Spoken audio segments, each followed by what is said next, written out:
Tēnei au, te hōkai nei o toku topu wai, ko te hōkai nuku, ko te hōkai rangi, ko te hōkai a tō tūpuna tāne nui a rangi. I pikitia ki ngā rangi tūhaha ki te tihi o manono, i roko hina tūrāku i o matua kore anake. I riri i hoa i ko ngā kete o te wānanga, ko te kete tua uri, ko te kete tuatea, ko te kete aronui. Ka tiritiria ka paupaua, kia papatu anuku, kia puta ko tātou, te ira tangata i te whaiao, ki te ao marama, whanno, haramai te tōki, haumi e, hui e, tāiki e. A tihei mauri ora. A tuatahi ake rā, me wehi atu ki ai hua whakahōneretia, te ariki nui, ngā waihono i te pō, tātu rā ki te kāhui ariki whānui tonu, pai marere ki aia o tira ki a rātu katoa. Ki ngā tini aitua kei runga ki tēnā ki tēnā o tātou, haere ngā mate haere atu rā, moe mai rā, oki atu ai, hoatu. Aputi hono tātai hono, rātau te hunga mate ki a rātou, aputi hono tātai hono, tātou te hunga ora ki a tātou.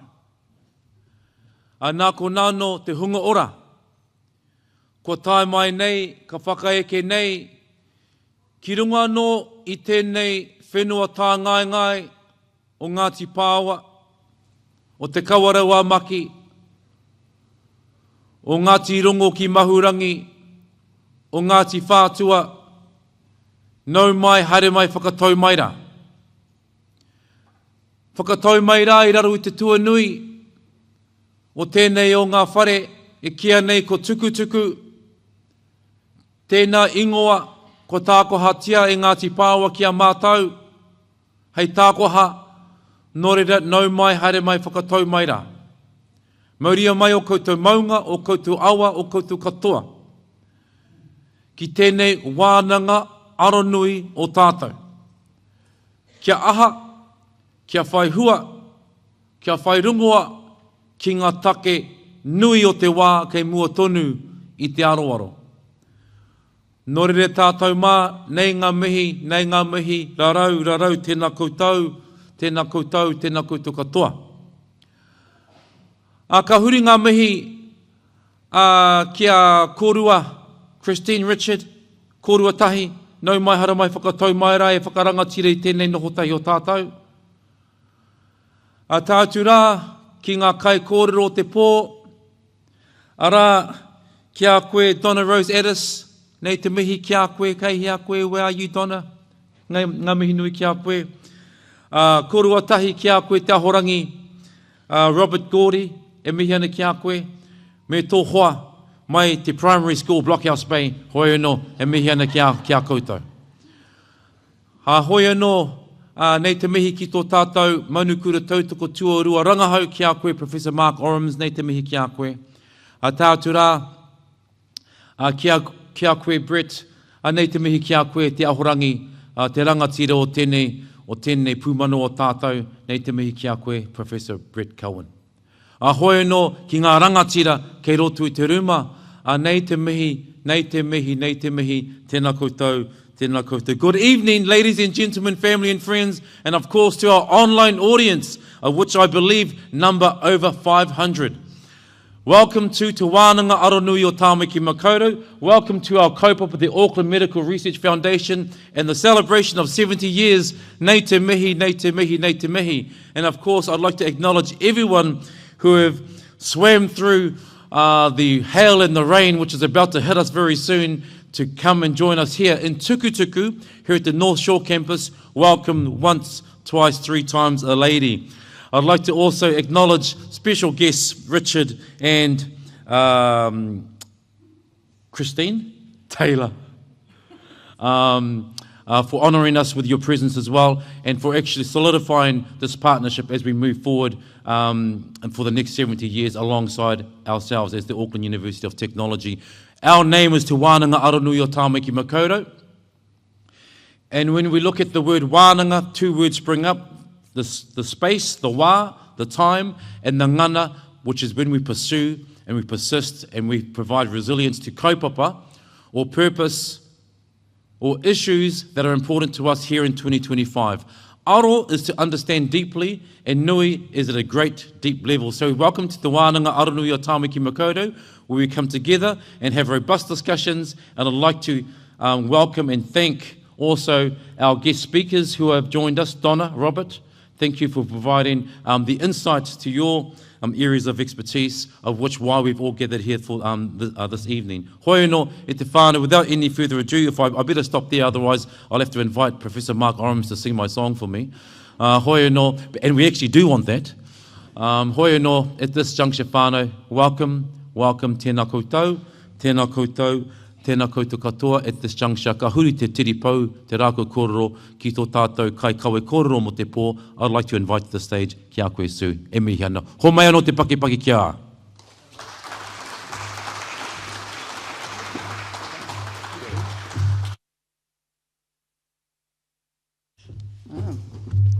Ngā mihi nui, Dr. Smith and Auckland University of Technology for this wonderful evening here tonight in this beautiful building, Tukutuku, and for hosting our 70th anniversary event.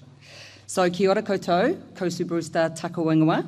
For those of you that don't know me, my name is Sue Brewster and I am the Executive Director of Auckland Medical Research Foundation. And I am so excited to see so many of you here tonight, and as Dr. Smith said, through the hail and snow, you made your way, so we're extremely delighted, and also for those over 500 that are joining us online. So welcome one and all. So before I just say a little bit about our foundation, I just need to do a bit of housekeeping. So if you need the bathrooms, those are over to where you came in and down the corridor, and please feel free at any time to go to the bathroom. I assume those of you online know where your bathroom is, so I won't run through that for you. In the case of any unexpected emergency, please can we make our way in an orderly fashion out the front doors and just gather on the front grass area there and await further instruction. For those of you at home, you won't be involved in our emergency, so you can just stay where you are patiently. So this week is a very special one for us at Auckland Medical Research Foundation, as we're hosting our final events in our 70th year, an incredible year-long marking of the anniversary, and recognising awarding of over $100 million worth of medical research funding. So we're very fortunate to be joined by our 70th partners, and I would like to acknowledge and thank our hosts tonight, Auckland University of Technology, the University of Auckland, and Shaw & Partners, who were formerly JMI Wealth, for helping to make these events possible and for making this year such an extraordinary one. For those of you who aren't as familiar with AMRF as others, we are one of the largest independent funders of medical research in New Zealand across the spectrum of all diseases and disorders. So since 1955, we've been very fortunate to have such strong governance, some of which we have here tonight, is our President Richard Taylor and our Vice President Katie Noble. And we've also had a very strong medical committee. So this is a panel of medical experts and scientists and researchers, and their job is to put a really robust criteria around evaluating all of the applications that come into us. So I'd love to be able to tell you that we can fund all of those applications, but sadly we can only fulfil about under 20% of those that are eligible for funding. However, the great thing is that all of our donors and the generous donation spirit means that we can fund up to about $4 to $4.5 million annually. And even in these times when the research pools are diminishing from other sources, our board has committed to a minimum of $4.5 million being awarded every single year. So I thank all our donors who are here tonight, as we couldn't do this without your support. We know one of the things our donors really love about us is that all of our operating expenses are covered by an external benefactor. So that means every dollar of every donation goes straight into our purpose, which is funding world-class medical research, which is why you're all here tonight. So I hope that gives everyone a brief snippet of our foundation, and now I'm just going to give you a quick rundown of tonight. So our first presenter is Professor Donna Rose Addis, who I'll introduce very shortly. Donna Rose will share her latest research, and that will take about 40 to 45 minutes.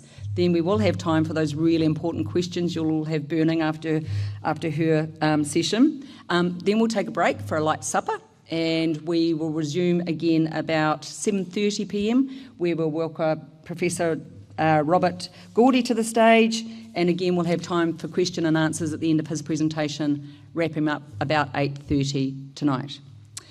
So I would just like to start the introductions of our guest speakers by thanking the Ted and Molly Carr Medical Travel Fund for helping to bring these two exceptional professors back to New Zealand for our 70th anniversary. And we have one of the trustees here tonight, Rob Gourdie. I'm not sure where Ron is, he's here somewhere, but thank you very much for making this possible. My first introduction is of Professor Donna Rose Addis. Donna Rose grew up in South Auckland and is the first Samoan neuroscientist, specialising in neuroimaging, and has been living and working in Canada since 2018. In 2016, Donna Rose was made the youngest ever Fellow of the Royal Society of New Zealand. She has been recognised for her pioneering work in the use of functional brain imaging to study how the brain stores and retrieves memories in healthy people and those suffering from neurological diseases. Donna Rose's work focuses on understanding the relationship between memory and imagination, the ways in which future imagination differs with age, mood, and mood disorders such as depression and memory loss as a result of amnesia and ageing. But the very best person to tell you about her research is, of course, Professor Donna Rose Addis, and I would ask us all, please, to put our hands together and give her a very warm welcome.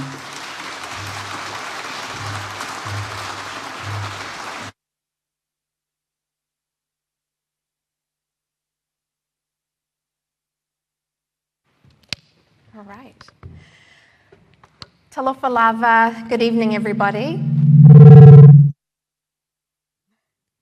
It's an honour to be here this evening, and thank you so much to AMRF for having us, both of us speakers here this evening.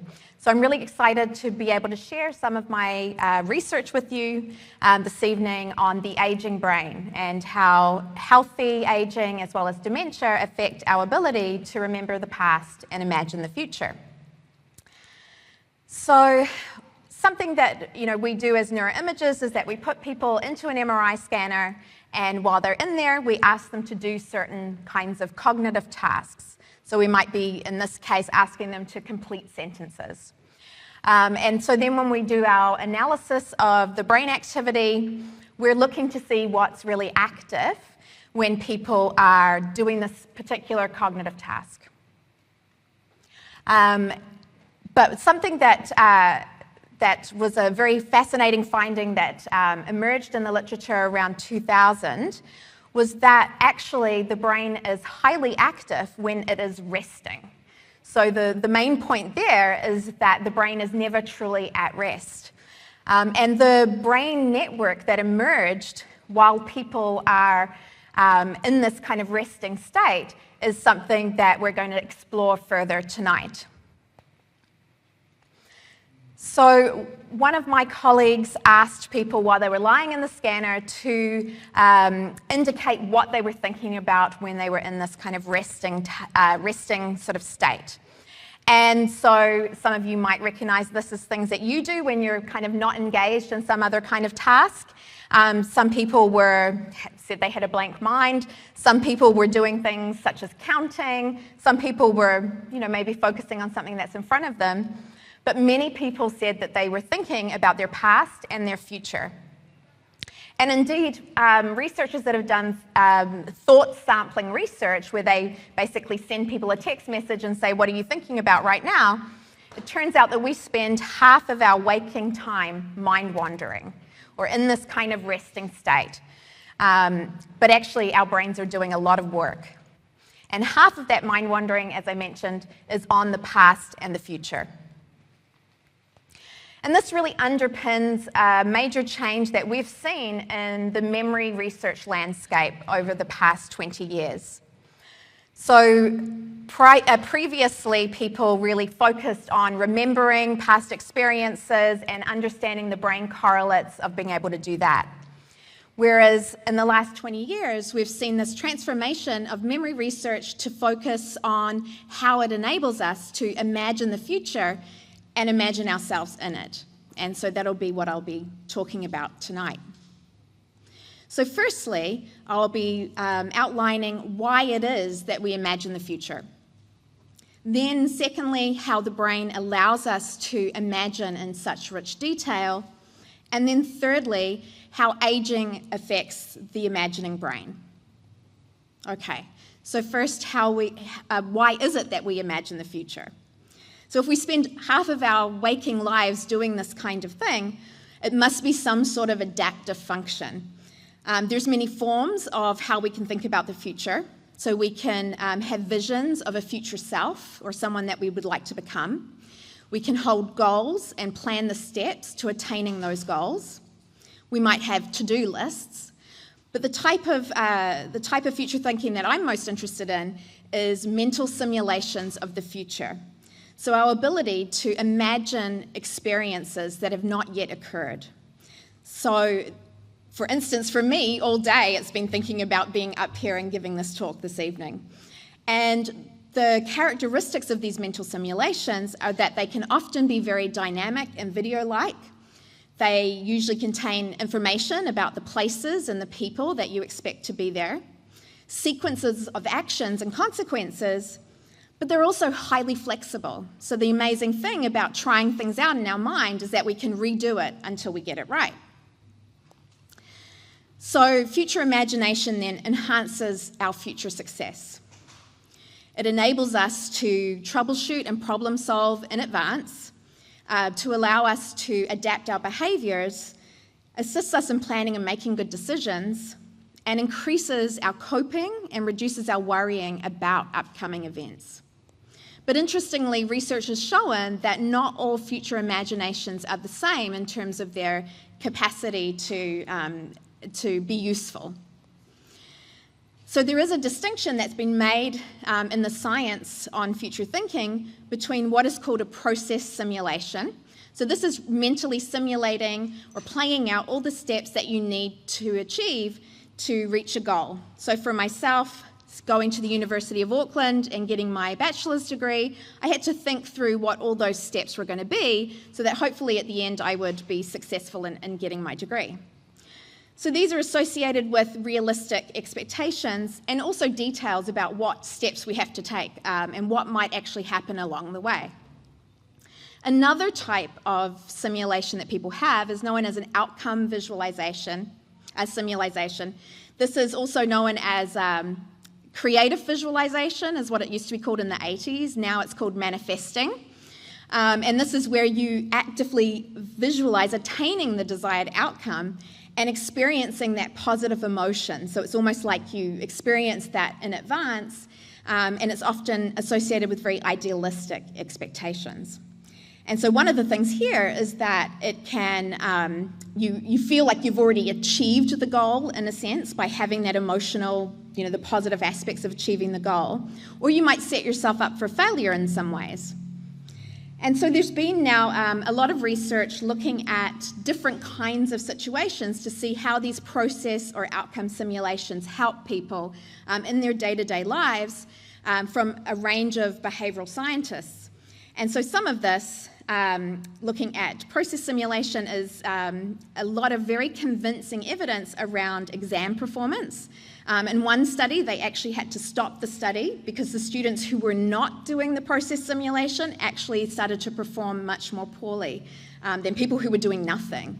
So it can lead to more study behaviours, less anxiety, and better grades. Outcome simulations have been shown to actually impact people's recovery from hip surgery. So people are less prepared for their setbacks, put less effort into rehab, and end up having poorer outcomes. There's also work showing that actually maybe having a balance of the two is an ideal situation.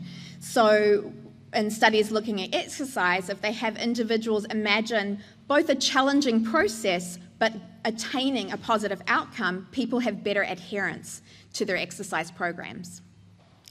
So that's all well and good, but how is it that our brains actually allow us to do this? So that's where my research has focused for the last 20 years. But the story starts back in the 1950s with an individual Henry Mollison, or also known as patient HM, who was unable to recall the details of any past experiences following surgery for epilepsy. And so he became one of the most famous patients with amnesia. And so, I don't think I have a pointer here, do I? No. So anyway, HM, as you can see on the slides there, had bilateral removal of his hippocampus. And so this was what really clued scientists on to the fact that the hippocampus, the structure that sits in the inner part of our temporal lobes, is actually the hub in the brain for memory. And so in around the late 2000s, he sadly passed away, but his brain was autopsied and very finely sliced so that we could get a very fine understanding of how it was that his hippocampus was damaged. And as you can actually see here, on some of these slices, you can literally see where the scalpel cut his hippocampus. So there's kind of some very straight-looking lines in there. Another individual that's helped us a lot is Kent Cochrane, or patient KC, who's actually from Toronto. One of the reasons I think that Toronto has become such a hub for memory research is that we actually have a number of amnesic individuals who donate a lot of time to doing research. And Kent had bilateral hippocampal damage after a motorcycle accident. And the interesting thing with Kent was that there were hints about a link to future thinking from some of the work that was done with him. And so this is an interview from 1985 where the interviewer, who, for those of you who know memory science, this was Endel Tolving, so one of the fantastic scientists in memory research. And as you can see in this transcript here, he says to Kent, "What will you be doing tomorrow?" And Kent says, "I don't know." Do you remember the question about what I'll be doing tomorrow? Yes. How would you describe your state of mind when you try to think about it? Blank, I guess. And so the thing here, he described it as how it was for when he tried to remember the past as well. So in both cases, his mind was blank. And that really gave us some clues to the fact that maybe memory is really linked to this ability to imagine the future. And so then in the mid-2000s, we decided to actually have a look and see whether there was brain imaging evidence of this link between past and future. And so we would put people in the scanner, into the MRI scanner, and instructed them at some points during the scan to remember some past experience to do with, we would give them a cue word to just kind of get their mind going to think about something. So here I might be remembering when I went and picked up my dog Jackie for the first time. And then sometimes we show people a cue and we ask them to think about the future. And so we might imagine taking our niece out to the botanical gardens or something like that. And so here, what we're getting people to do is really engage in this mental simulation while they're in the scanner and look at their brain activity. And the thing that was so striking to us was that when we looked at the neural correlates, they were nearly the same. So the same brain network that activates when people remember their past is activated robustly when they imagine their future. And something that struck us at this time, we were trying to, really kind of come up with a theory about why we might see such overlapping activity. Well, we'd known for about a decade or so at that time that memory for past experiences is highly constructive. And so what we mean by that is that even though memories of experiences or events might play out like videos in our mind, they're actually stored as individual details across the brain. So in the different parts of the brain that process that information in the first place. So our visual details are stored in our visual cortex, the auditory details in auditory cortex, and so forth. And then what our brains have to do when we remember is to locate all the details that belong to a particular memory and integrate those. So it activates them and integrates them so we experience a very seamless memory. This does have side effects or downsides. So one is that sometimes we have memory errors. So we might bring the wrong detail into a memory and remember that someone was at a particular dinner party when they weren't there at all. But the benefit is that it actually means that we can use these details, we can easily extract them from different memories and recombine them to construct novel simulations of events that we have never experienced before. And so in this way, we can think of memory as providing the fodder for imagination. So one of the brain regions that's most critical to this is the hippocampus, so the one that was damaged in the patients with amnesia. So interestingly, in our fMRI studies, we've actually found that the hippocampus is more active when people are trying to imagine the future than when they're remembering. So this was quite a transformation in how we thought about this part of the brain that for about 4 decades we had really thought of as a memory structure in the brain. But now we know that it's also really important for imagination. And I have spent many years trying to understand why that is. And one of the things that we think is that it's actually about recombining the details to create an imaginary event. So our hippocampus is working hard to put together these details that have never been associated before into something that is coherent and makes sense to us. So we've done a lot of studies that have shown that imagined events that have more detail in them have more hippocampal activity. So this tells us then that the activation of the hippocampus is scaling with how vivid an imagined event is. It's also highly activated when we imagine something very specific. So if I were to think about,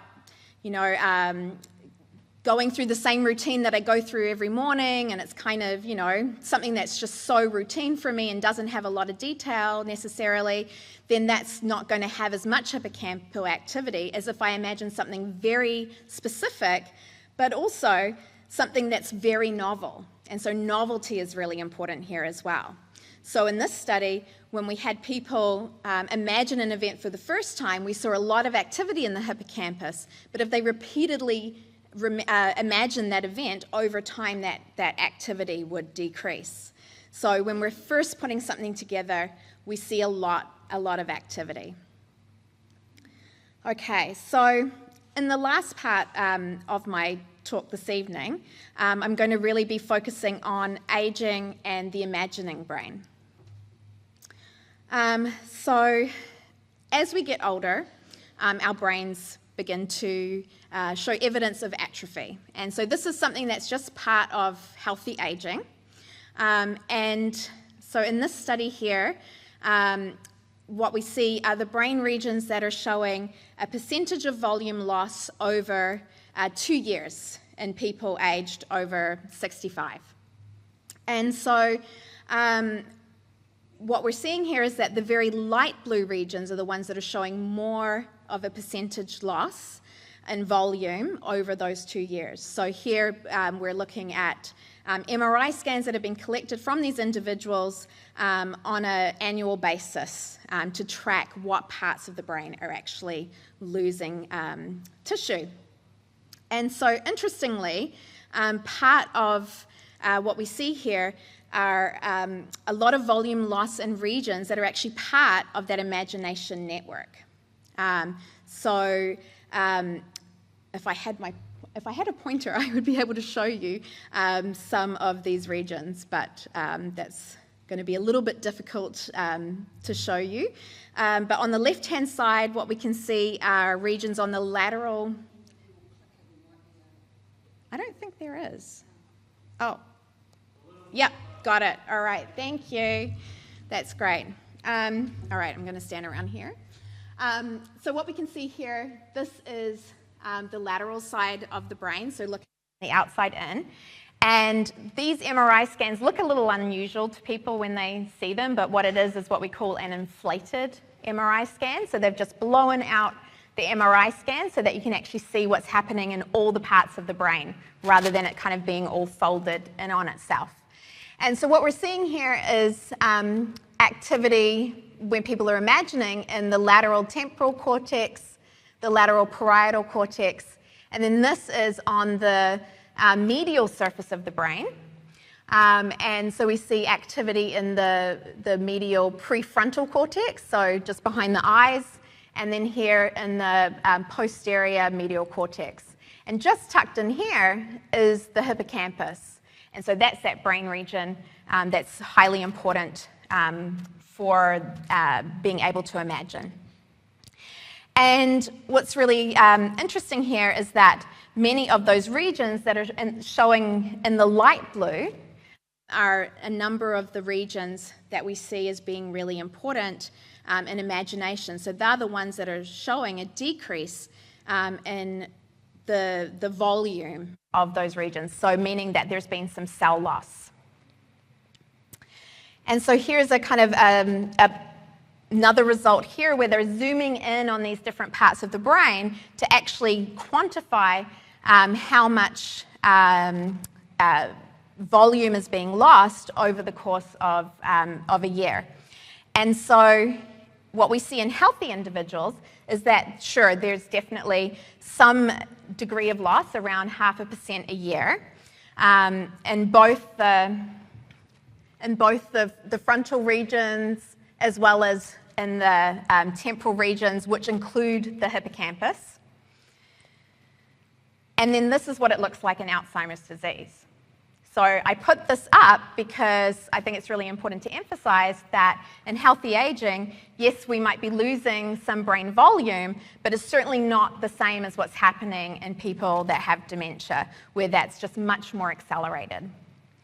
But what is interesting as well is that actually even in healthy individuals, the older you get, the greater the loss of volume in the hippocampus. So if you're aged here at 80, you're losing around 4% per year. But when you're around 60, you're maybe not losing too much at all. So that kind of indicated to us that it was really important to be able to look and see what was happening in healthy aging when people are trying to imagine the future. And particularly because we know that also memory is affected. So we had, and this is the very first study that anyone had done looking at this. So we had 16 younger adults aged 18 to 30 and 16 older adults aged 65 to 80, all very healthy individuals. They would come into the lab and we would have them do a past future task. So again, we would show them a cue word to get their mind going, and we would have them recall or imagine as much detail as they possibly could for 3 minutes about the event that they were thinking of. And then myself and many students over the years have done the very intensive task of taking every transcript and segmenting that into individual details or pieces of information that people are generating, so usually a couple of words at a time, and then scoring those as either episodic details, and so that's the details that are very specific to the event itself. So information like the time, the place, what was happening, and any kinds of experiences the person was saying that they had at the time. So this could be perceptions, things they're seeing around them, their emotions, or their thoughts at the time. And we separate these from non-episodic details. So these are facts or background information, their current thoughts that they're having at the time of doing the task. So if they tell us it's a difficult task or that they're really enjoying the interview, and then any repetitions and things like that people generate. So here's an example from a younger adult who is thinking of a future event in response to the word oven. And so they say, I imagine baking my first loaf of bread. It'll be the Friday before Yom Kippur. I get the recipe from an old cookbook. The room is hot even though we have the windows open because the oven is on in the middle of summer. The bright kitchen light is off and we light a candle. The BBC is on in the living room. And so you can see from this quite evocative description of this imagined event that this person's generating, something that they've never experienced before. And here's an example from an older adult a memory that they're retrieving in response to the word toy. So they say, this reminds me of those toys our grandchildren have. I think they're spoiled. Our son, the teacher, doesn't have a lot of money, and his wife just can't say no to the kids. I generally give my son money for specific things. Like he had a problem with his knee, and so to help with the doctor's bill, I gave him some money, and I wrote on the check, don't spend this on toys. And so you can see in there, there's the kind of background information in green that's not, really related to the one specific event that they then tell us about. So they kind of get to this point where they're then imagining, in this case, remembering the specific moment where they wrote the check and wrote that on the check. And so this is kind of what was evident then in our results was that, and just to orient you here on the slide, we have the number of details on the side here, and then we have the episodic details, so the event kind of information, and then the other kind of non-episodic information. And so what we see in the older adults is that they show a decrease in the number of episodic details that they're remembering when they're remembering past events, but they show an increase in the non-episodic information. So they're recalling more of this contextual information than younger adults. And what we found was a striking similarity again for future events. So again, we're seeing this kind of overlap between the two processes. So for future events, older adults are generating or imagining less of this kind of vivid detail, but more of this kind of contextual information. And I think that's really important to note because it's not all about decreases. So this is actually telling us something about what one gains with age, and that's really important. The idea that as you get older, you have a broader context and more wisdom and repeated experiences that you've learned over a lifetime that you can start to contextualize information better.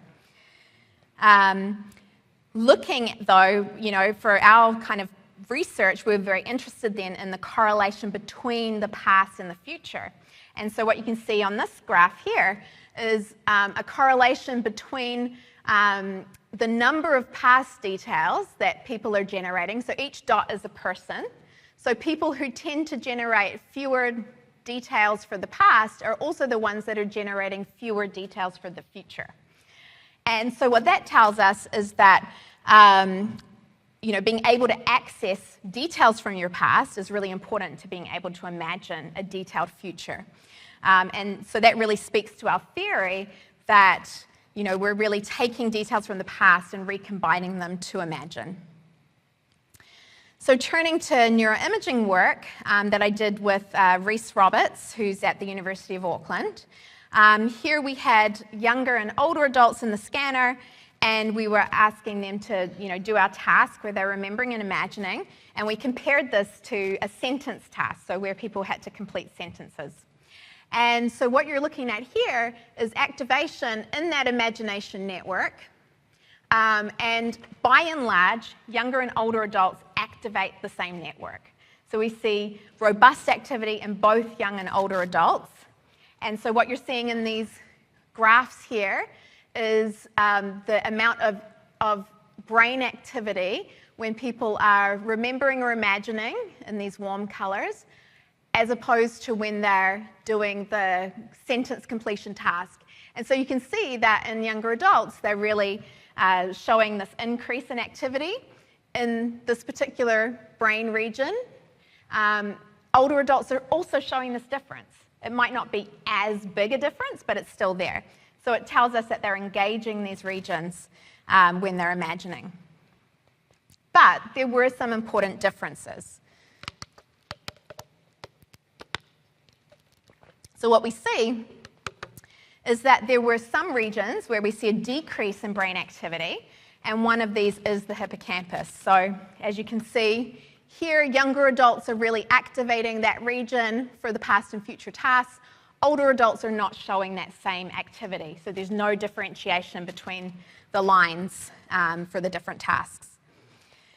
And there were other regions that showed age-related increases. So where older adults were actually showing more activity, and this happens to be in the lateral temporal cortex. And this is a region that we know is actually underpins conceptual information. So our understanding of general knowledge and how things work in the world. And so we think this is related to that kind of being able to contextualize information and put it in a broader context, understand the broader meaning of different things. And so we also, while people were in the scanner, they had to rate how detailed each event that they remembered or they imagined was.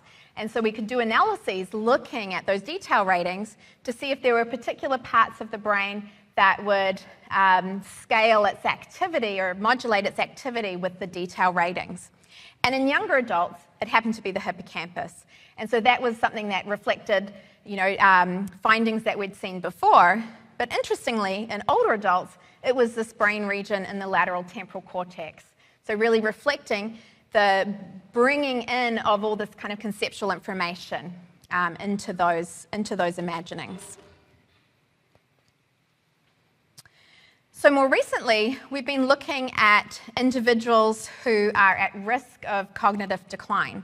So in this case, this was healthy individuals in this, or a community sample of individuals who didn't have a diagnosis of cognitive decline, but are potentially at risk of developing it. And how we looked at that was that they did a dementia screening test.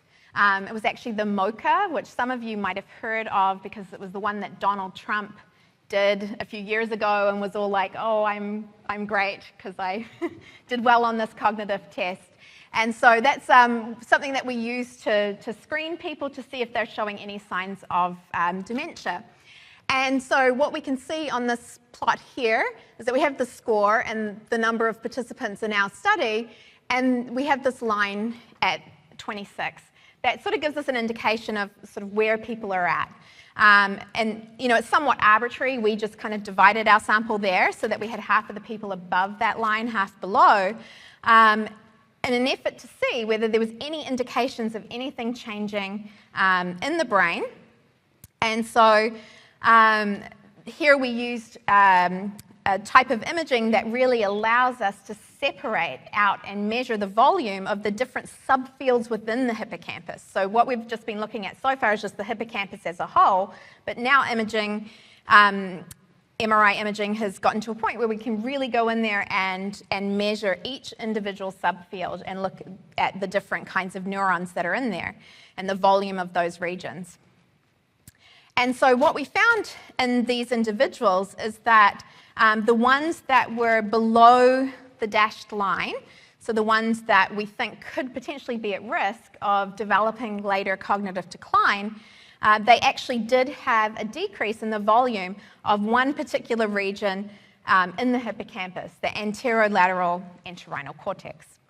So that led us to then think, well, shall we have a look at people's ability here to remember and imagine, and is that related, or do we see a difference in people that have a volume decrease in this particular brain region? Oops. Okay, and so what we found there, we did the same task where we had people come in and well actually this was during COVID, so we actually did it all over the phone. So we interviewed people over the phone, and they did our memory and imagination task, and we found a very similar pattern to what I showed you before, was that people that are at risk of potentially developing cognitive decline showed a reduction in the episodic details, making up their remembered events and their imagined events. But they didn't show any difference from their aged matched peers in terms of that non-episodic detail, so all that kind of contextual information. And again, we see that same correlation where people, where people who are not as good at generating many details when they remember are also the ones who are producing lower detail when they imagine. And then in other work, we've looked at individuals who do actually have Alzheimer's disease, and of course there we see significant damage to the hippocampus. So as you can see here, but also the surrounding cortices, including that lateral temporal cortex that I was telling you about earlier. So the one that in healthy older adults, they're actually engaging that region more when they're doing these tasks. So what would happen then in individuals where this brain region is impacted? And so here what we found was that both episodic and non-episodic details are impaired. So we're seeing then for the episodic, is that not working now? I don't think it is. Okay. So the episodic details, we're seeing a decrease in people with dementia, but we're seeing that same decrease for non-episodic details as well. And importantly, again, we're seeing the same kind of reduction for both past and future events. So again, this is really showing us that that's an important relationship. But it doesn't always play out this way. So a very interesting study that we did a few years ago with colleagues in Australia was looking at semantic dementia. And so these are individuals that actually have volume loss in the very anterior part of the temporal lobe, and particularly on that lateral cortex. But they don't, it's a very kind of specific area of damage. So it's in individuals with semantic dementia, they're showing decreases in their kind of conceptual information, their memory of facts and names and words. And what we found there was that this only affected future thinking. And so you can see here, we have semantic dementia individuals in the middle and Alzheimer's disease individuals in the white bars. And so the two blue bars comparing semantic dementia patients to control participants, there's no difference in their ability to remember the past. But when you look at the future events, we now see semantic dementia patients performing at the same level as people with Alzheimer's disease.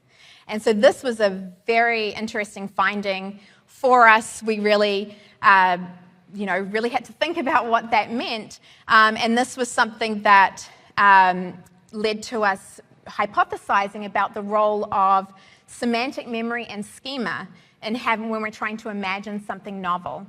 So the idea there being that when you are trying to imagine something from scratch and you don't have anything to base it on, if it's something highly novel, you need to have some kind of semantic information about how the world works. So if I'm going to imagine going into a restaurant, I need to understand that, I will be asked to wait until I'm seated, I'll then order, I'll then, have dinner before I have dessert. And so that gives me a framework within which to imagine. The interesting thing here was that, without that kind of framework, people's ability to imagine things that are highly novel is very impacted. The other interesting thing was that when they did imagine, what these individuals were doing was what we call recasting. So they were taking a memory from the past and just imagining that happening again in the future, with nothing additional added. And so that's now led us to a new direction where we're starting to look at this process of recasting to see actually how common it is. Because we think actually, a lot of our experiments have really pushed people to imagine things that are highly novel, putting them in getting them to imagine unusual things that might never happen to them. But what are people doing on a day-to-day basis? And so in a recent study that we just did in young and older adults, we found that by and large, that's what people do. They recast. So 83% of the time, that's what people are doing. So we're now following that up with neuroimaging to kind of see what the neural correlates are of that process. So in some other new directions that we're taking in the lab at the moment, one of these is looking at approximal future thinking. And so this is a new kind of concept, if you like, where what we're looking at is how our brains play out what actually is going to happen, or what we think might happen next in the moment. So this is a very interesting phenomenon because not only are we perceiving what's around us, but we're sort of overlaying this imagining of what could potentially happen next. And often this is elicited in very negative or high threat situations. So for instance, walking downstairs or walking along a dark street at night. And so we're really interested in seeing how that looks in terms of the brain regions that are involved and whether regions that are really highly engaged during emotional processing, like the amygdala, come into play. And then in another direction is that we've just started a new study looking at after death and intergenerational future thinking. So this, we think, is really important in terms of people's well-being and thinking about, how we're kind of leaving things for other generations, but also this was really inspired by my grandmother, Rose, as you can see here, on her 100th birthday. And we were very interested to see, or I was very interested, when I would be talking to her about how much she would think about what she was going to do after she died. So she would have these very vivid imaginings of meeting her siblings who had passed on before her. And this is a form of imagination that, people really in the literature haven't looked at all, but is likely very highly prevalent and very, related to people's well-being, their psychological well-being. And so we've started doing work on this where we're looking at how it's related to different kinds of belief systems around time. And so some individuals, believe in reincarnation or in spiritual embodiment and persisting on over time, where others do not. And we've found that this actually relates to people's time horizons. So how far they see the future extending in front of them. So that if they believe in reincarnation or spiritual embodiment, they have a much more extensive sense of the future, and that is highly related to their well-being. So that's just a brand new kind of area that we're getting into. And following up on that, we're actually having people imagine events, related to themselves after death, but also to their family members and their communities. And so we think that's a really new, interesting direction to see how it is that we're able to imagine what might be, coming for generations ahead of us. Very important when it comes to things like environmental concerns or things like that. So how we can use future thinking to actually help people engage with some of the problems now that might not have impacts for us today, but may have impacts for individuals in the generations to come. Okay, so just to conclude then, imagining the future is a highly adaptive capacity. So it helps us to plan not only for our futures, but also to enhance our success and maybe the success of future generations. Imagining details and steps is very important in this actually having good outcomes for us. The past and the future are inherently linked. So both abilities are dependent on the brain's default mode network, so that imagination network, and the hippocampus. And the hippocampus is particularly important for imagination as it can help us to recombine details into novel combinations and to experience things that we have never actually experienced in our lives. The aging brain imagines the future differently. So there are these age-related changes in key brain regions, but these and we see changes in the types of details that people are imagining. But importantly, there's a real, a change in the balance of information that people are coming up with. So it's not that it's all about the loss of memory and the loss of future imagining, but that we imagine different things. And in our newer work, we're showing that this capacity to imagine future events may extend beyond one's own lifetime and may have impacts for one's psychological well-being as age advances. So that's it from me. Thank you so much to my collaborators and my trainees, my sources of funding, also the Ted and Molly Carr Medical Travel Fund who brought us here, and to AMRF for having us here tonight. I really appreciate the opportunity. Thank you so much.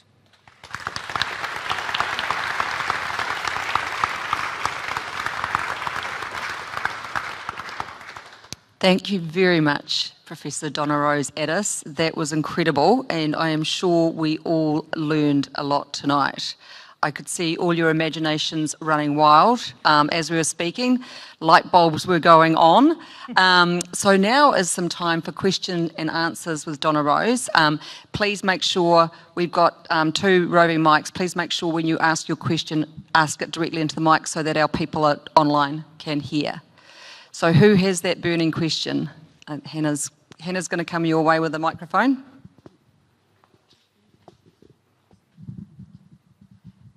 I wondered about fiction readers and whether any research has been done on those in terms of fiction always being about imagination as opposed to non-fiction books. Yeah, no, that's a really, really great question, and there is work that's been done on that. Interestingly, that same imagination network is really engaged when people are imagining fictional stories, and also when they're thinking about experiences of other people, so even people that we know, right? So like if you're taking the perspective of somebody else, so something called theory of mind, you see that same brain network activated. And interestingly, there's been some recent work that's been showing that individuals who read fiction actually have better theory of mind. And so the idea there is that if you're, really engaging that network as you read, and you're also, taking different perspectives, you're almost practicing those kind of social capabilities through reading. So it's a lot of very interesting work about fiction, and that the role of that network in allowing that to, kind of to project us not only, out of the present into our own lives, but into the lives of other people and into imaginary worlds. Thank you, that was wonderful. I've got a question that relates to a developmental thing with imagination. Yeah.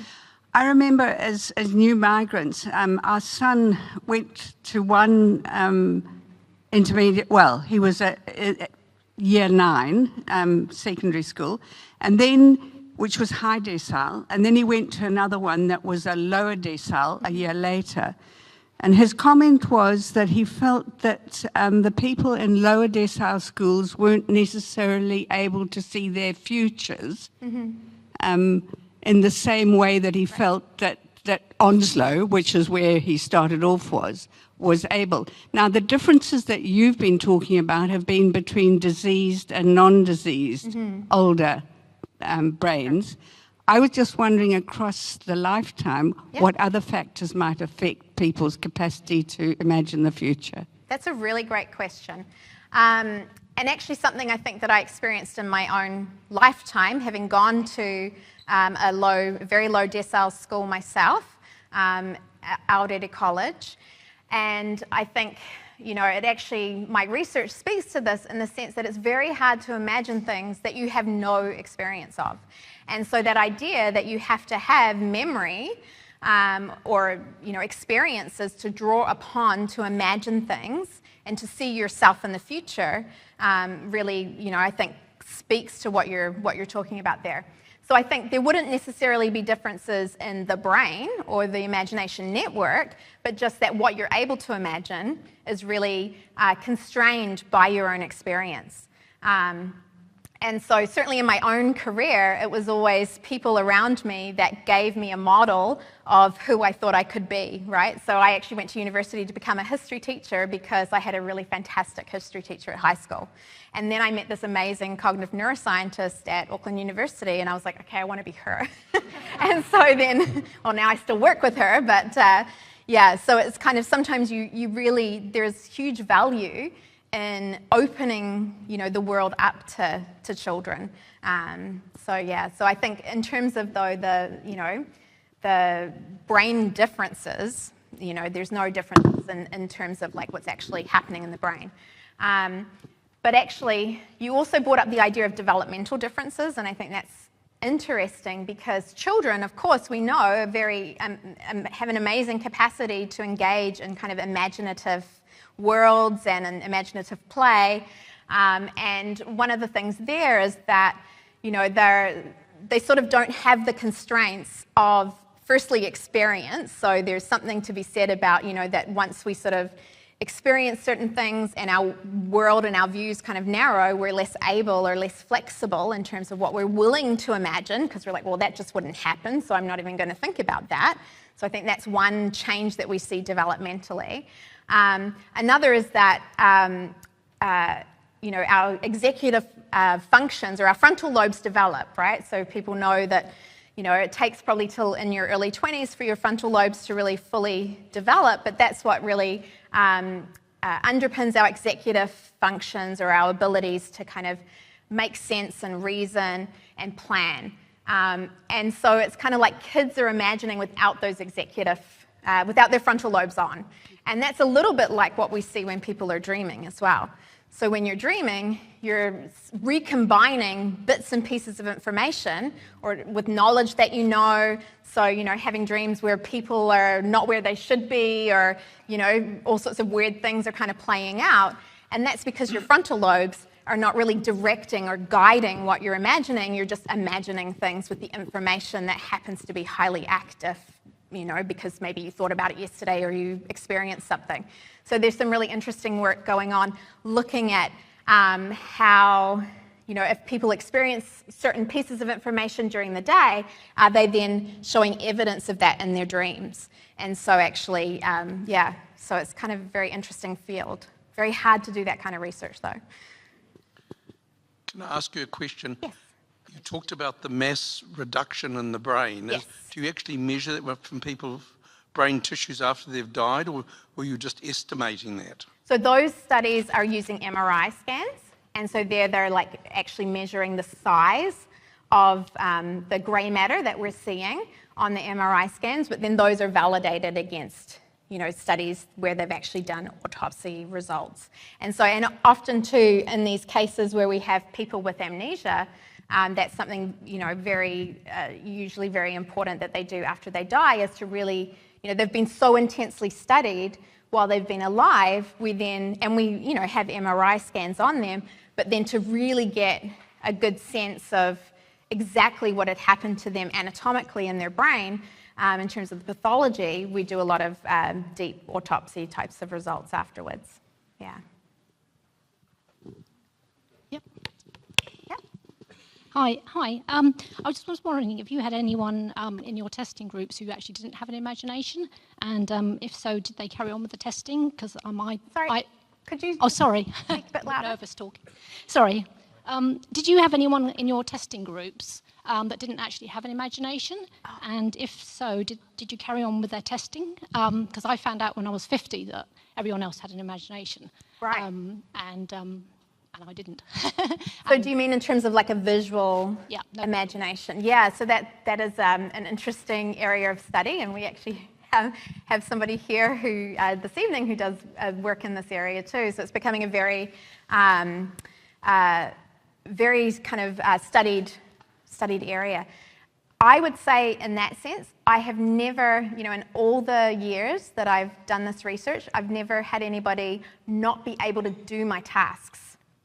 And that's because you don't have to have a visual imagination to do it, right? So you can be imagining in all sorts of ways, with all sorts of senses, but also I think a lot of what we're seeing in people is actually what I would probably call verbal reasoning.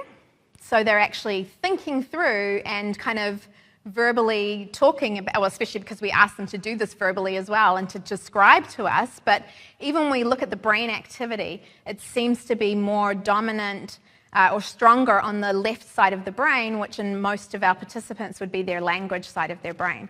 So I think there's definitely a big verbal component to being able to do this.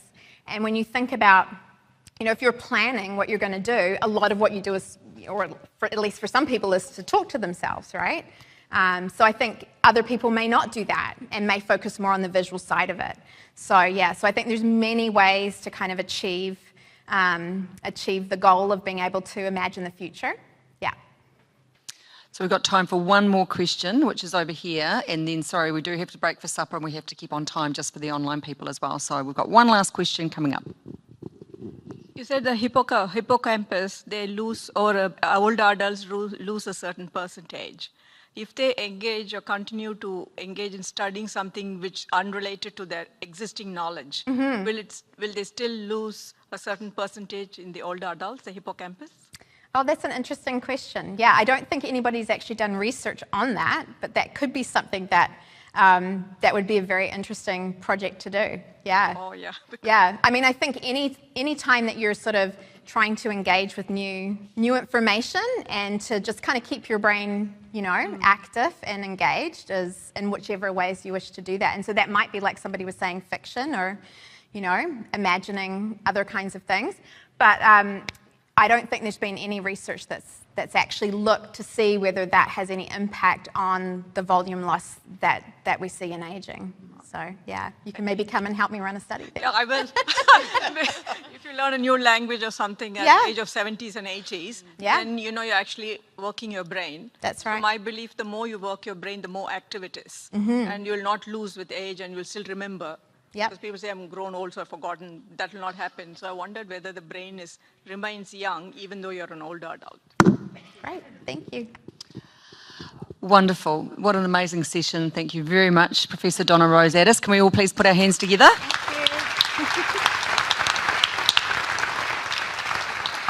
So, Donna Rose, of course, will be joining us for supper, but there'll probably be a queue to talk to her. So please help yourself, tea, coffee, there's a savoury and a sweet, and then we'll try and be back and seated by 7:30 at the latest, please, if possible. Thank you very much.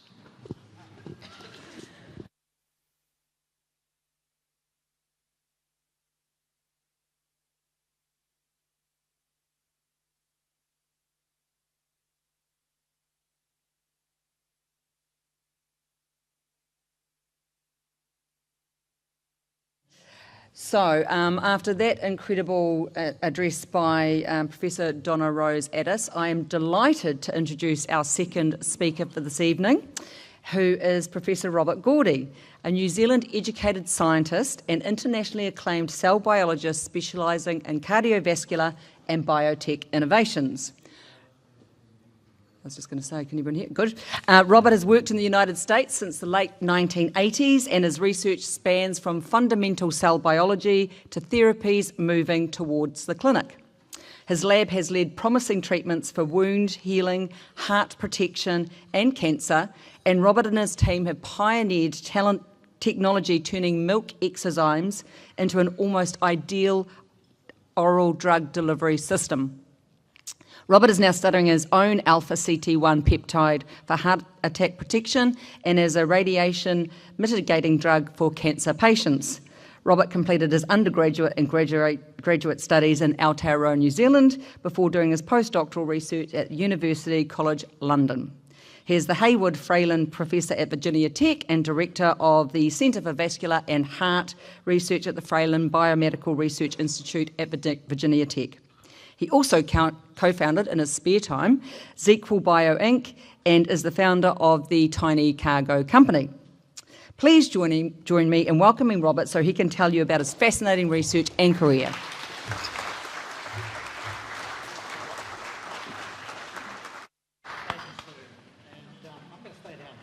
Can everybody hear? No.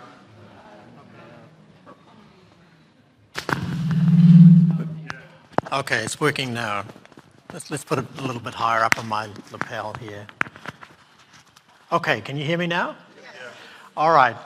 Well, again, thank you for that kind introduction, Sue, and also thank you to the AM. I can't see. I can't see. Oh, okay. I want to stand off my slides because I'm going to point at them. So if you'll bear with me, I'll get up here then. All right.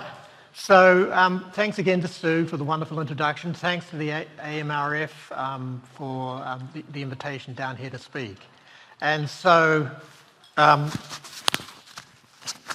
move it again. I'm sorry that I should have got this sorted out earlier. Okay, so what you can we go back a slide?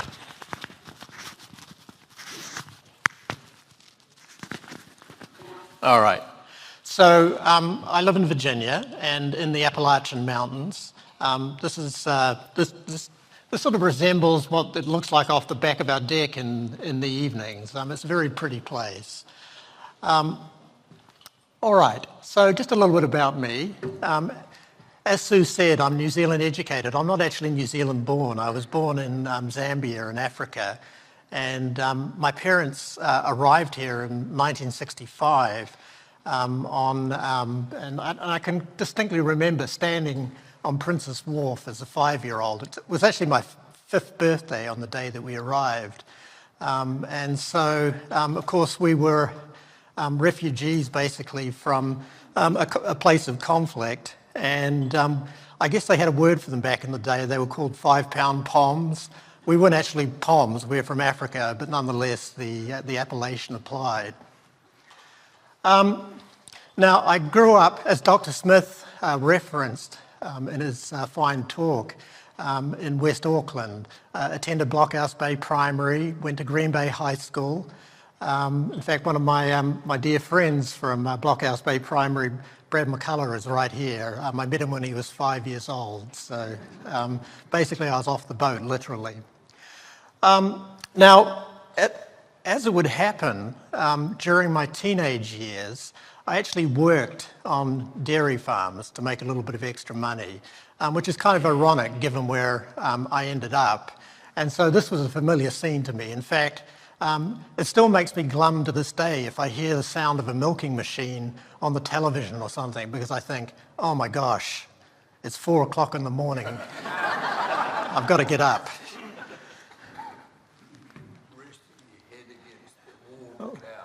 Yes, well, warm something, but we won't go into details.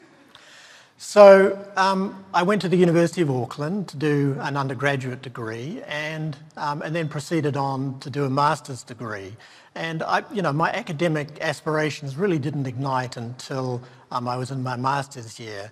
And this gentleman here, Professor Stanley Bullivant, was one of the individuals. He was a professor of cell and molecular biology at the University of Auckland, and he really got me interested in intercellular junctions, which is really where I've spent most of my academic life. I came from a family of modest means, and so at the end of my master's, I knew that I wanted to do a doctoral degree, a PhD, a research. And there really wasn't any money to do it, to stay in Auckland, but I did get a scholarship from the Ministry of Agriculture and Fisheries and ended up down at Lincoln College, which was then part of the University of Canterbury. And in fact, I wasn't actually at the college. I was at an organisation called the Wool Research Organisation of New Zealand, and my PhD was on the biophysical properties of wool fibres, believe it or not, which, I quite enjoyed. It was a pretty fascinating area, but, there's limitations to the number of times you can stretch a wool fibre and gain information out of it. And eventually I decided that I wanted to move on. Now, I actually ended up in London doing a postdoc, and I'll come back to this in a minute because Stan Bullivant, my professor at the University of Auckland, was important in this. But where I'm at now is a place called Virginia Tech.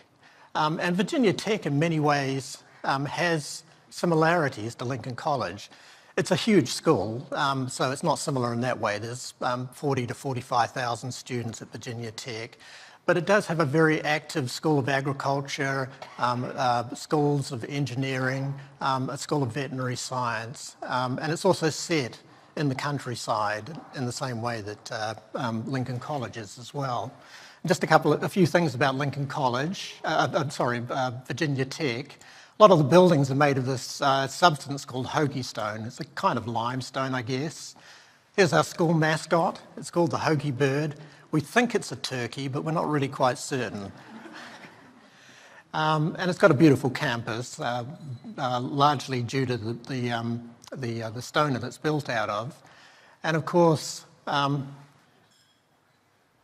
we have some sound there? This is Lane Stadium, the college campus stadium. Now the team runs on to Metallica, in every game, and you can see the students bobbing up and down. I thought the pogo was dead in the 1970s, but apparently it's live and well as the Hokies run on to Lane Stadium.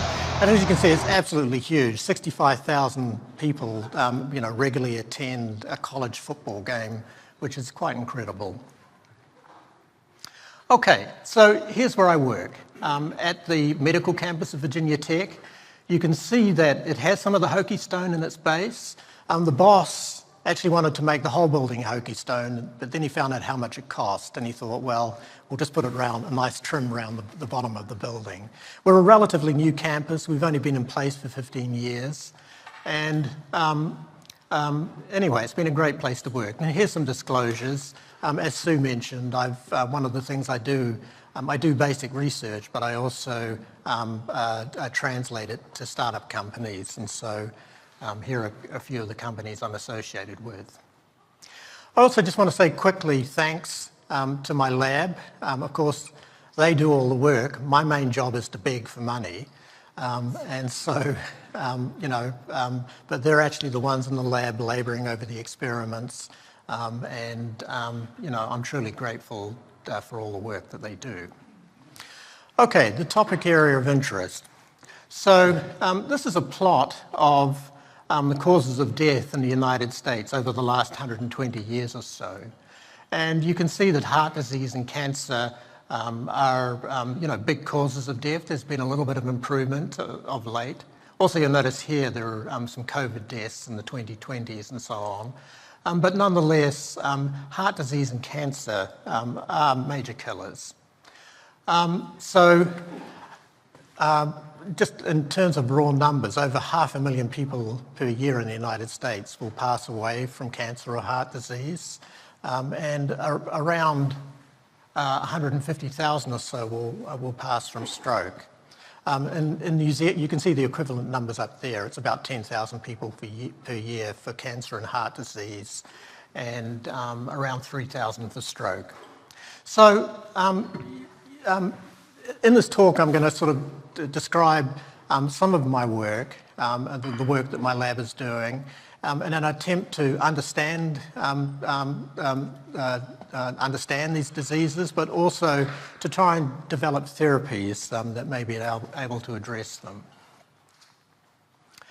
Okay, so this is my little joke. The heart is an electrical organ. It's not really an organ, it's kind of more like a drum, right? Because it beats away. And it's skilled at converting electrical activation to mechanical pump function. And as you all know, the electrical activity can sometimes go wrong, and we have what are called arrhythmias. The one that's been shown up there is a model depiction of a condition called atrial fibrillation, where the small chambers of the heart start to quiver. And in most people, it can be benign, but as we know, it can also be deadly, because blood clots associated with atrial fibrillation are a prime cause of death from stroke. So addressing these particular types of heart conditions is an important concern. So what is it that I do? Well, in that electrical activity, one of the structures that are shared between cells that's very important are these intercellular junctions. You heard me mention them in reference to Stan Bullivant. And the structure that I've been most associated with working on is a structure called the gap junction. And it's basically channels that are embedded in the membrane of one cell that link to a channel in the neighbouring cell. And basically they allow information, small molecules, to pass from the inside of one cell to that of the neighbouring cell. And so an analogy to think about it is they're kind of like the tissue's internet. They provide a framework for the passing of information between cells. Now, here's another depiction of the structure, the gap junction. Here's the membrane of one cell, the membrane of another cell.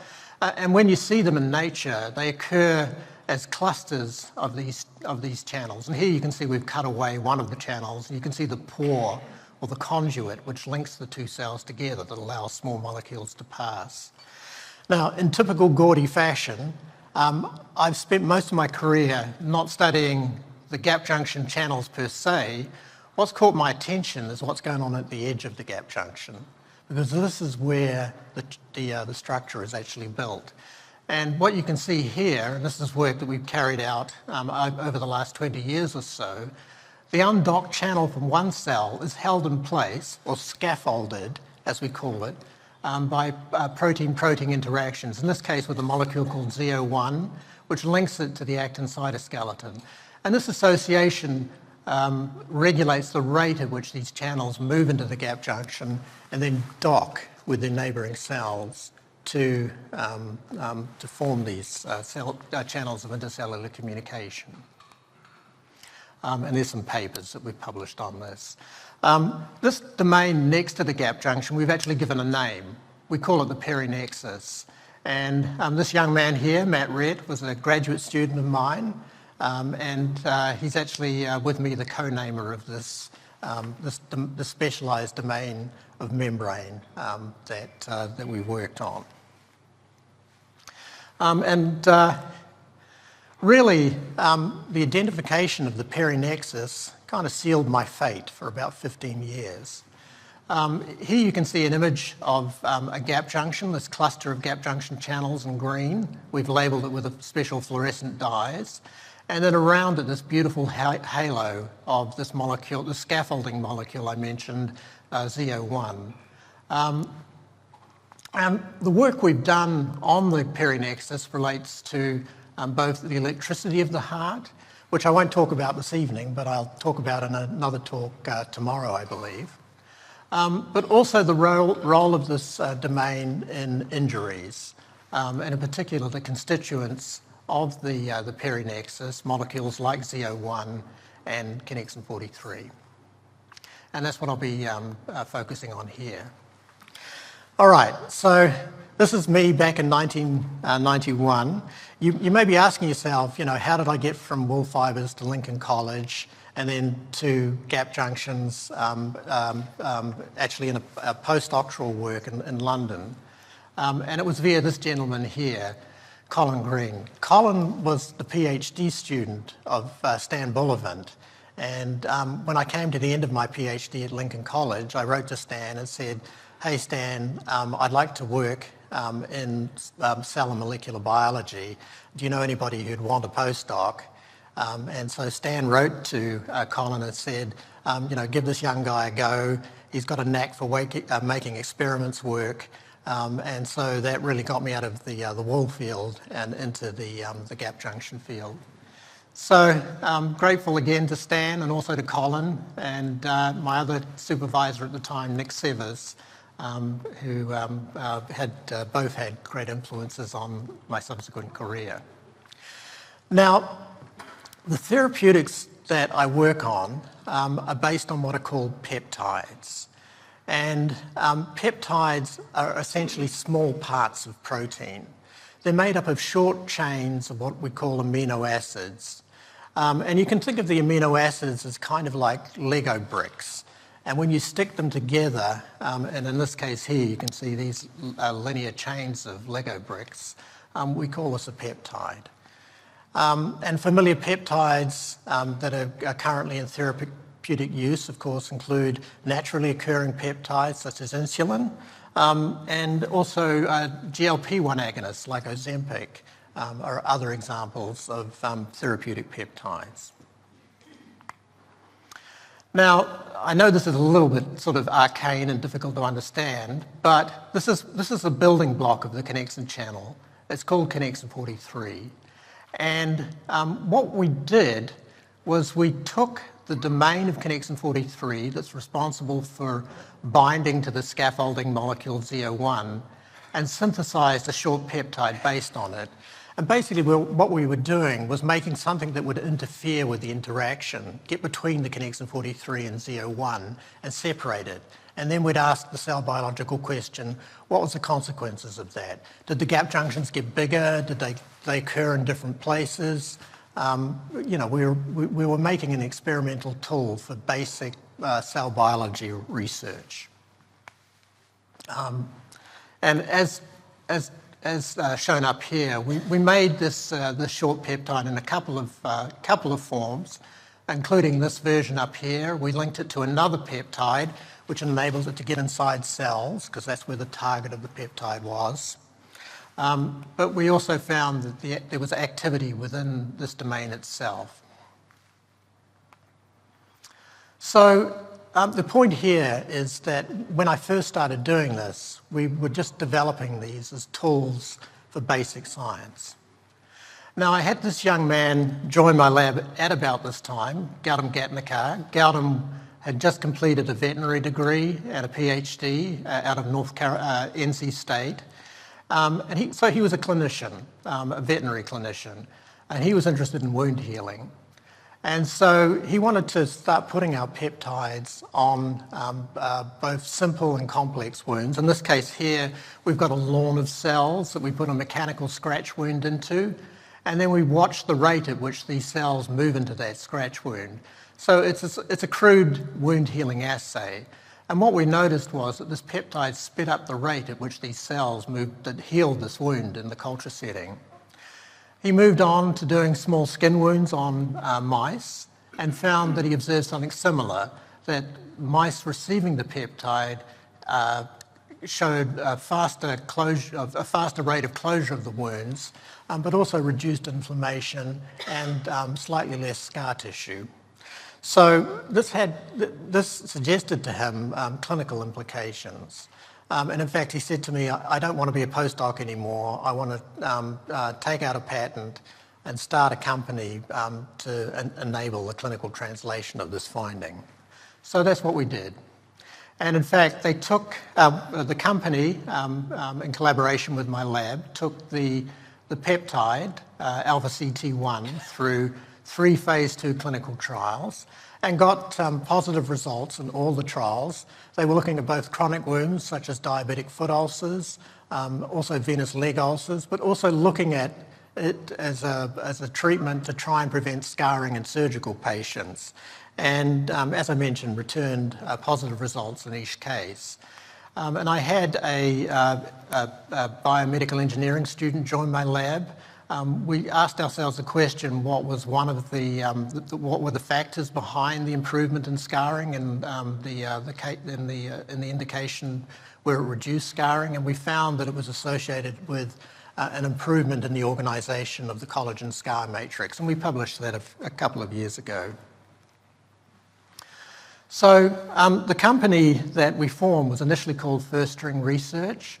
But it was eventually purchased by a California private equity group, and they themselves just closed on a large deal with a pharmaceutical company. Now, I'm putting that up there as if to say, I haven't seen any of this money personally, but some people have. But nonetheless, it was nice to see a therapeutic that we'd initially developed for basic science progress through these translational steps to be tested for clinical usefulness in patients. Now, as the company was moving forward with topical indications, i.e. the peptide was being put directly on the skin wounds, we were starting to look at other indications and other injuries that it might be useful in. And this is Jenny Jiang. Jenny did a PhD with me. She's now back in China. But she did very beautiful work showing that these alpha-CT peptides, as we call them, protected heart against ischemia reperfusion injuries. Now, ischemia reperfusion injuries are the type of injuries that commonly occur during myocardial infarction or heart attacks. So, obviously, a very serious wound to the body, and one that causes a lot of morbidity and mortality. Now, the way she did it was we can take hearts out of mice, string them up, perfuse them with an oxygenated solution, and then they keep beating on this apparatus. And she put a tiny plastic bag, the size of like a matchstick head, inside the left ventricle. And with that tiny plastic bag, we're able to measure the contractions of the heart. Then what you'd do would be to turn off the flow of the oxygenated solution, so the heart would become ischemic, and you can see it stopped beating here. And then after 15 or 20 minutes, turn the perfusion back on again. And you can see that the heart resumes beating, but it's beating a lot less intensely. This is because a great majority of the heart muscle has been killed by the ischemic injury. Whereas hearts that had received our peptide prior to the ischemic event, you can see after the 15 minutes of ischemia, they kick back into life quite dramatically. So we call this a cardioprotective agent. The drug was basically protecting the heart against the ischemia reperfusion injury. But there's a problem. This is an isolated heart, and the peptide works for that. We put the peptide on skin wounds in humans, but it's topical, it's on the outside. The issue is that we can't give the peptide internally because the peptide are basically unstable. Once they hit a fluid like blood, for example, they break down within minutes. And so we discovered this. This is my friend and colleague at the veterinary school in Blacksburg at Virginia Tech, Gia He. And Gia placed our peptide in isolated blood and also injected it into animal models to look at the lifetime of the peptide in that situation. And literally the peptide breaks down within minutes, which is not long enough for it to have a therapeutic effect in a living animal. So this got me thinking about, how do we protect the peptide when it's inside the body? And so we tried a number of things. We tried nanoparticles, which are popular, but they didn't work in our hands. But I started reading about these tiny vesicles that are released by nearly every cell in the body called exosomes. They're tiny lipid-bound vesicles, and they're about the size of a COVID virus, 100 nanometers across. But cells, as I say, all cells release them, and they're used in long-range signaling between cells. So they'll spit out one of these little bubbles, and it'll wander through the body and get taken up by another cell and transfer information to that cell. So in that way, you can still see I'm in intercellular communication. I'm not in direct intercellular communication if I'm moving into exosomes, but nonetheless, it's a similar concept. Now, the other thing that I realized was, and not just me, but major pharmaceutical companies, was that these exosomes could be used to protect fragile but useful drugs when they're inside the body. They're also non-immunogenic. They don't invoke immune responses, which is something like nanoparticles often do. They can also cross hard-to-cross tissue boundaries. You might have heard of the blood-brain barrier. Very difficult to get across.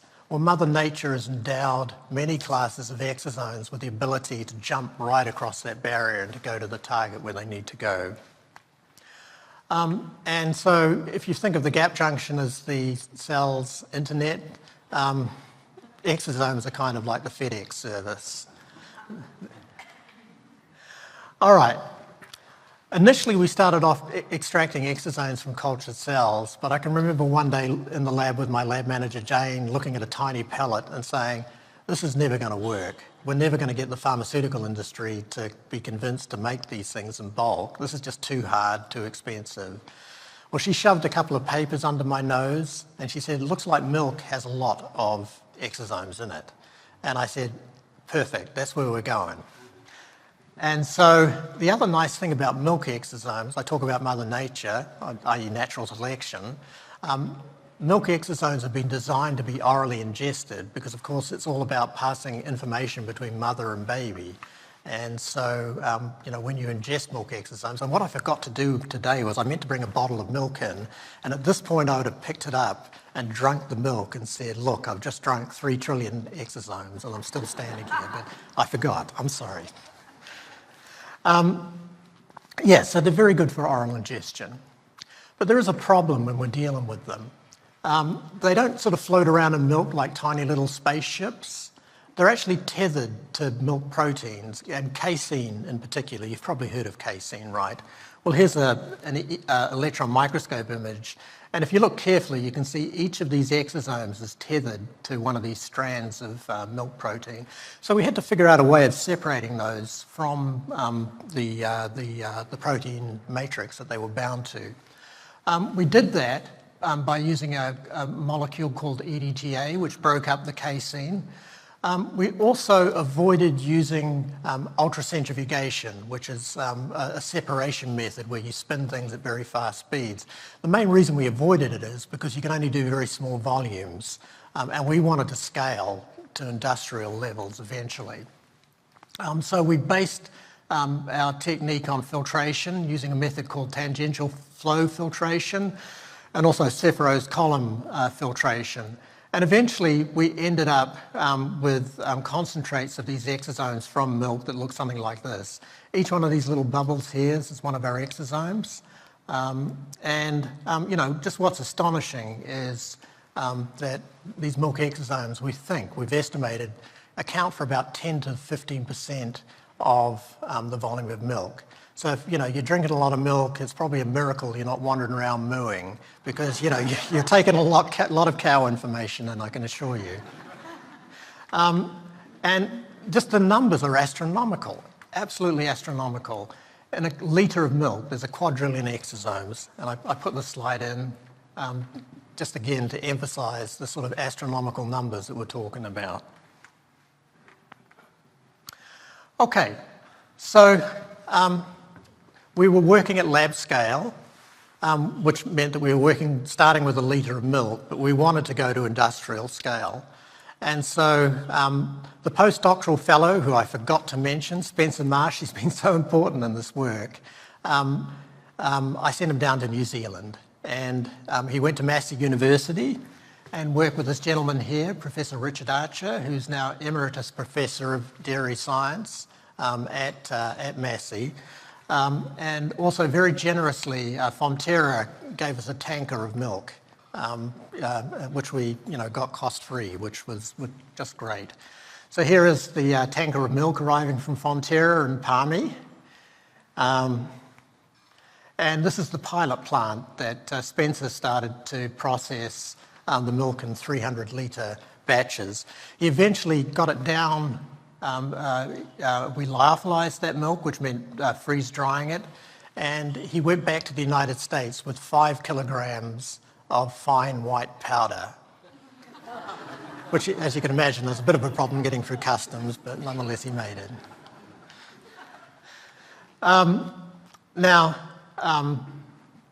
I mentioned lyophilization, and this is a paper we just published a couple of months ago, undertaken by, much of the work undertaken by a very talented medical student in my lab, Alan Dogan. But Alan identified this particular amino acid here, tryptophan, as very important in stabilizing the exosomes during the lyophilization or freeze-drying process. So now we're able to produce our exosomes at scale. We're able to produce them at high purity. The next thing is, how do we get our peptide inside them? Because, they are membrane-bound vesicles, and traditionally, for 3.5 billion years, it's been a problem to get across a membrane, particularly for a highly charged molecule like a peptide. But to do this, we took a clue from something that we'd observed. This is a dye molecule called calcine, and it's got what are called ester groups on it. Hydrophobic or soapy side chains that allow it to get through the membrane. And once it's through the membrane of cells, there are enzymes called esterases which clip off this ester group, trapping the glowing molecule inside the cell. So, where is it? There we go. So here we can see the uptake of this dye calcine within our exosomes. Again, stars in the sky. But basically, what it was teaching us is if we could modify the molecule with one of these ester groups, then we were able to get the peptide inside the exosome. And so that's what we did. We worked with a talented chemical engineer, Rachel Lettieri at the University of Virginia, She converted side chains on our peptide with these ester groups.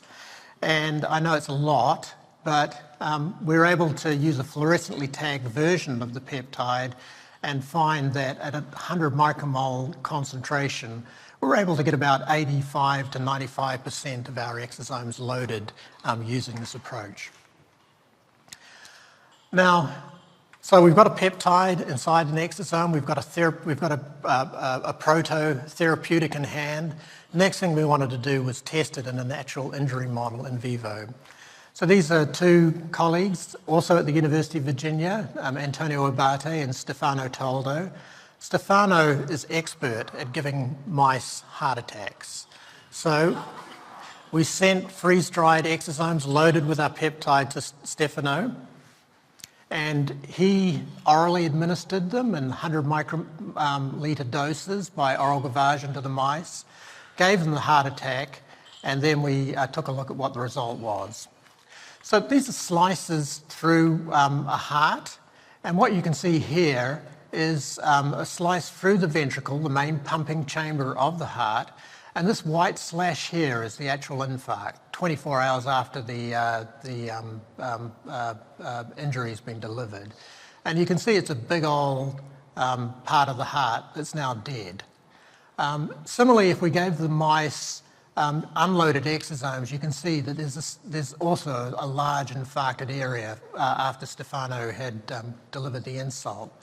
But if we give mice exosomes loaded with our peptide, then there's virtually no white area. And we measured it, or they measured it, because they actually did the staining and quantification. And there's about a 60% reduction in the size of the infarct if the mice received these exosomes loaded with this peptide. So this was very encouraging. We also undertook some echocardiography studies on the mice to measure heart function, and this was also significantly improved by treatment with the exosomal therapeutic. I'll skip the last bar graphs there. Now, that study was done by oral gavage of the exosomal therapeutic right after the heart attack was delivered. But of course, you know, if granddad has a heart attack in the middle of the night and he doesn't tell grandma about it until, you know, a couple of hours later, you know, it's often a while before you actually get to the emergency room. There's a window where therapy needs to be applied, and if it's left too long, then the damage can be permanent. But, you know, people don't turn up in the emergency room within 5 minutes of having a heart attack. So one of the next set of experiments that we did was we delayed the delivery of the therapeutic. And we found that we could delay the therapeutic up to 2 hours after the heart attack and still get a significant reduction in the severity of the infarct. You can see when it's given directly after the infarct, it's about a 60% reduction. If there's an hour delay, we're getting still about 60% reduction. There's a little bit of a loss of that efficacy with the 2 hour delay, but nonetheless, when we measure it relative to the control group, we're still saving a lot of heart muscle. And of course, we measured the cardiac function using echocardiography. And found that it was improved by these delayed treatments. Now, one of the most interesting aspects, and this is a little bit hard to follow, so I'm going to slow down a little bit, but when we give the exosomes by oral gavage, what we find is that there's a tropism, there's a homing towards the injured tissues, which if you think about kind of makes sense. You know, if mom was delivering information to baby, then she'd probably want that information most efficiently to be transferred to where the trouble's at. And we find the case, and obviously babies don't often have heart attacks, but nonetheless, when we label our exosomes before oral gavage with a fluorescent dye, we found that in the injured heart, they were being taken up in huge numbers, much higher than areas of heart muscle away from the injury site. Now, interestingly, when a heart attack happens, a molecule called ATP gets released by the cells. ATP, of course, many of you probably know, is important in the energy balance of cells, but it's also a very important immunological signaling molecule. And if it gets into the outside, it basically tells immune cells and such that trouble is going on. Well, we treated the animals with an enzyme called A pyrase that got rid of the ATP, and lo and behold, the increased uptake that we were observing in the infarcted areas basically went away. So what we think is happening is that ATP is modifying the exosomes to make them more likely to be taken up in the injured tissues.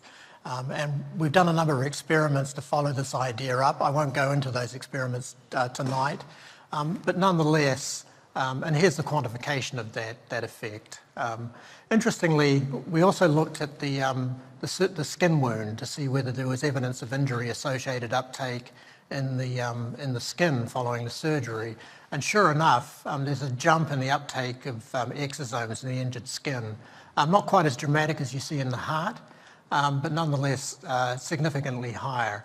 And again, if we get rid of the ATP, then we knock down that increase in uptake.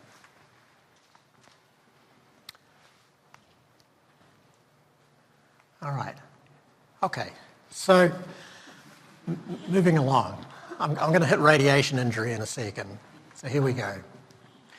So I'm taking us back to Gautam, talented young man, and I give him credit for this discovery, but he intuited that one of the most responsive injuries to these peptides, these based on the connexin molecule, the alpha-CT peptides, might be radiation injury. And so he undertook a model with skin burns. In this case, again, it was using the alpha-CT peptide, not in exosomes, and he indeed found a very dramatic improvement in the response of the animal to radiation burns. So I took a look at this and I thought, okay, that's interesting. We know that radiation side effects are important problems with cancer therapy. Radiation therapy, of course, is one of the most important treatment modalities that doctors have for treating cancer patients, but many of them suffer from side effects, not just to the skin, but also to internal organs. And I thought, well, if we could transfer this effect that Gautam's seeing in the skin to the inside of the body, then that would be very helpful. The other thing, of course, is we don't have anything that mitigates high doses of ionizing radiation. People in the case of a nuclear attack or accident talk about handing out iodine tablets, but they're basically a placebo. What we need are drugs that mitigate the effects of high doses of radiation. So there's a military strategic need for such a unmet need for such a medication. So we worked with another colleague at the Virginia Tech Veterinary School and subjected groups of mice to lethal doses of radiation. And just very quickly, you can see in the control groups that these mice expire by about 7 days, whereas the mice that were receiving our exosomal therapeutic by oral gavage were surviving at a remarkable 42%. We also looked at radiation-sensitive tissues, including the gut and the bone marrow, and found that strong evidence of preservation of these tissues following treatment with our therapeutic.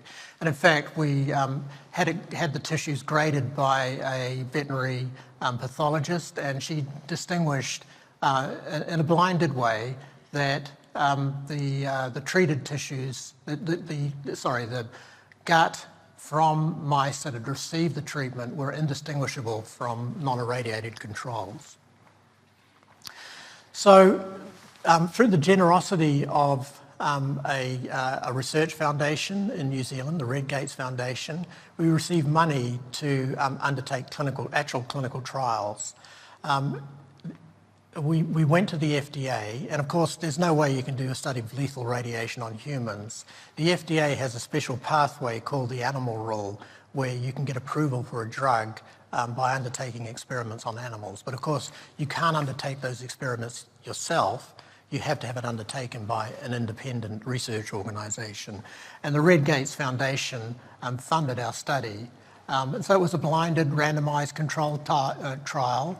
There were 6 doses around our standard dose, around 20 animals per group, balanced for males and females. The amount of radiation was slightly less in the study that we did in our own hands. It would result in about 70% lethality over the 30-day study period. And I can tell you, in the lead up to this experiment, which we had no control over, I was very nervous. When you hand over, we handed over the exosomal therapeutic to Lovelace, the contract research organisation that was undertaking the work, and said, here it is, we've done our best to do the quality control checks, it's all good, please don't mess up this experiment. And fortunately, because, it's basically, $500,000 you've paid them to undertake the work. So fortunately, it worked out. In fact, one of the doses, we saw almost 100% survival in one of the treatment groups. So we were very pleased with the results.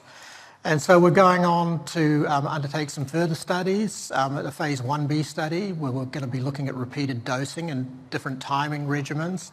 And then the optimised dosage and regimen will be taken forward into a phase 2 clinical trial in pigs.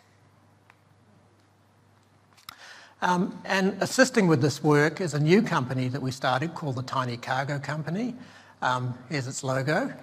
And the principals in the company include Spencer, my former postdoc, also my brother Alan, who resides in New Zealand. He's agreed to be our CEO. He's in Japan at the moment, otherwise he'd be here. If he wasn't here, he'd be in trouble. But anyway, he's been very good in mentoring Spencer in the business aspects of the startup company.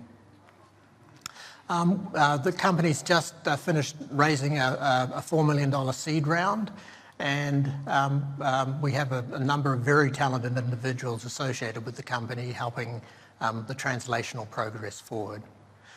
And including the building of a clean room where we will hope to be able to produce exosomes for our clinical studies and also for commercial use at industrial scale. And we expect the clean room to be commissioned sometime early next year. So with that, that's the end of this particular story, and I'd be happy to answer any questions that you may have.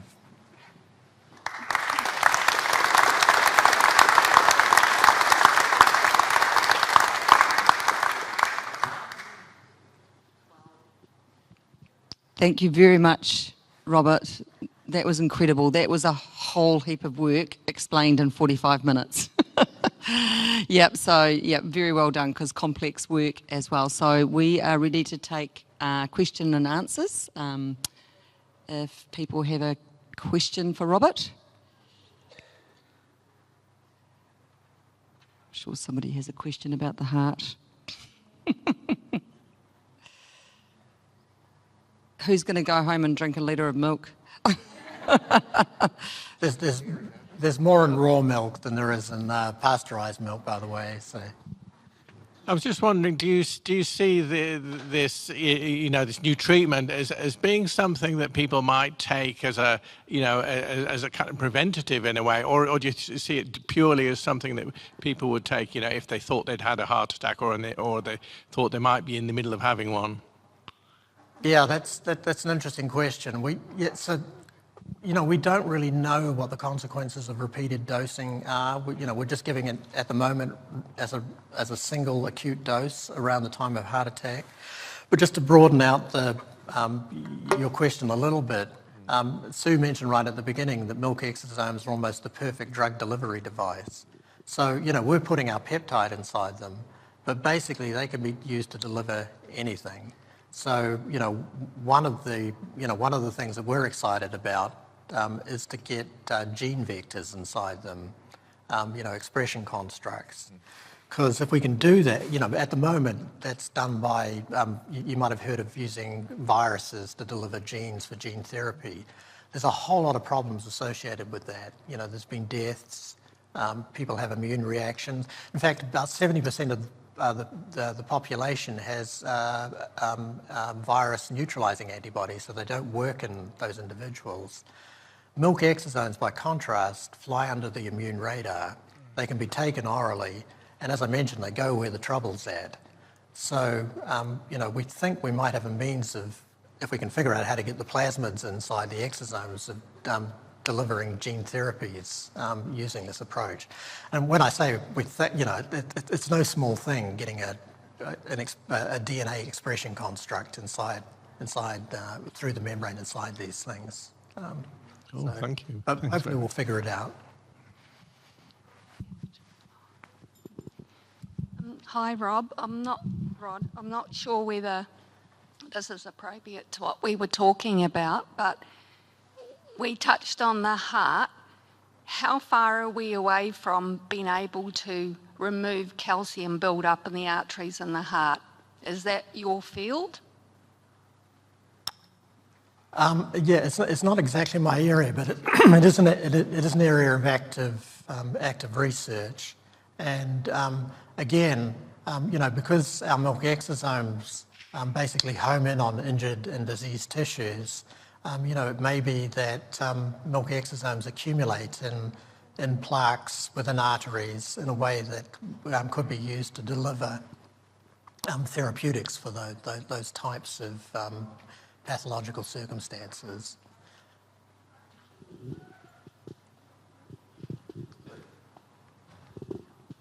Hi, thank you for your presentation. I'm just curious, for someone who has chemotherapy, how would this be very beneficial in helping them recover faster with fewer side effects? Yeah, that question raises an interesting prospect because, basically, so we're talking about radiotherapy rather than chemotherapy, of course. But one of the side effects of being able to protect normal tissues against radiation is that the clinicians might be able to ramp up the dosage of the radiation on the actual tumour itself. And so, we're yet to test that in experimental models, but conceivably it could improve the efficacy of radiation therapy. And we have data, and I didn't share it with you because in the interest of time, but we've actually asked the question, we've been asked the question in forums like this. So you're protecting normal tissues, but what say, you also protect the tumour? And so we've undertaken some number of experiments where we've, given mice tumours and then asked the question, does our therapeutic also protect the tumour? And interestingly, it doesn't. And so, we're very excited about that result, and that's one we'll be following up in future research. It seems quite an important part was your being able to stabilise the exosome so that it had a shelf life of 12 months. Where did that idea come from, or the implementation of that? Yes, so it partly came out of our association with BARDA, which is a biodefence organisation. It was very, in the United States, that was central to the distribution of COVID vaccines. And as we know, one of the big problems with the COVID vaccines, especially the mRNA vaccines, was they have to be held at minus 80 degrees Celsius. And it just means that the supply chain is very restricted. And so BARDA, in our conversations with us, were saying, we don't want something that we have to store at minus 80 degrees. We want something that, is stable for long term and stable at room temperature. And so that's why we embarked on the drive to figure out how to freeze dry the exosomes. It kind of came out of COVID. Something good to come out of it. Yes. Is there a question there?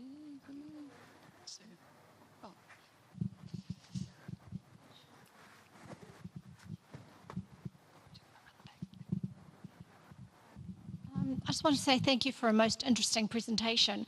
My query is, New Zealand milk do we produce the best exosomes? And is New Zealand milk going to be, is our milk superior or as good as? And does New Zealand milk still have a role to play in what you're doing through Tiny Cargo? Yeah. I don't know if we have the best, maybe we've got the best cows. Although I don't know about that, having spent some time in a milking shed. So, I think, so Fonterra was very generous to us in providing us with milk, and we started to work with them to try and get their interest in helping us along this journey. But we think that, milk exosomes potentially are, a very important component of milk that could be extracted and used by the industry. For example, baby formula. Baby formula is produced by air drying milk at 200 degrees Fahrenheit, which absolutely destroys the exosomal component. And so one of the things we've been thinking is that if we can figure out how to isolate exosomes and add it back into baby formula, we might have a path to providing the information that was lost during the traditional methods used to produce baby formula. And there's a growing body of research that suggests that these exosomes in breast milk are important in bone development, in immune development, and also neural development. The very interesting study where one group in Canada fed rat pups milk exosomes, milk with exosomes in it versus milk that had been depleted with exosomes. And the rat pups that received the exosomes solved maze puzzles 9 times faster than the rats that didn't. So, I think there's a lot of work still to be done, but I think, there's a real opportunity for New Zealand to take advantage of this, because, what is New Zealand? It's now a huge dairy farm with beautiful beaches. It's a major industry, and I think, this is an industry of the future. Robert, thank you. During your inspirational mentionings, it took me back to my childhood raised on a farm where, as country school children, we drank milk daily, compulsorily, straight off the cows. It was so warm. That's how I knew it wasn't far from when it had been actually extracted. And then in my days, we had compulsory milk at school. I remember my childhood as being very absent-free of any ailments and illnesses. I'm just thinking in my mind, I wonder if there is a cohort of New Zealanders brought up on compulsory milk in schools who have a stronger cardiac outcome or healing potential, if there is also a case for bringing back compulsory or very strongly desired milk at school level to save the national health on potential future cardiac and other wound healing issues in older aged people. It's just a thought. Yes, no, an interesting thought. And I remember those days as well, receiving a bottle of milk at Blockhouse Bay Primary. I wish it had been chocolate milk actually, but But yeah, I'm not expert enough to know. I know that drinking of raw milk is becoming more and more popular. With industrial scale production of milk, there is problems because you're aggregating across huge numbers of farms and huge numbers of cows, and so care has to be taken to ensure that you're not propagating pathogens and so on.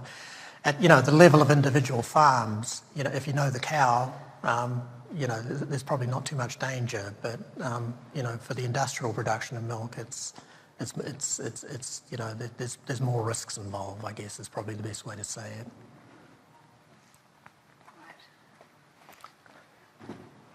Well, to wrap up now, so I'd just like everyone to put their hands together, please, and give a big thank you to Robert for a most incredible talk. And I'd just like to invite Donna Rose back up. Donna Rose, would you just like to join us up here? So I think we can all acknowledge the two incredible professors that we have had here tonight. These are world-acclaimed professors working in their field, and we're so lucky to have heard from them tonight. So please, another big round of applause to say thank you so much. Thank you all. Yep. I'd also like to thank the Auckland University of Technology for hosting this evening in this beautiful building, tukutuku, and for all of you for coming out tonight.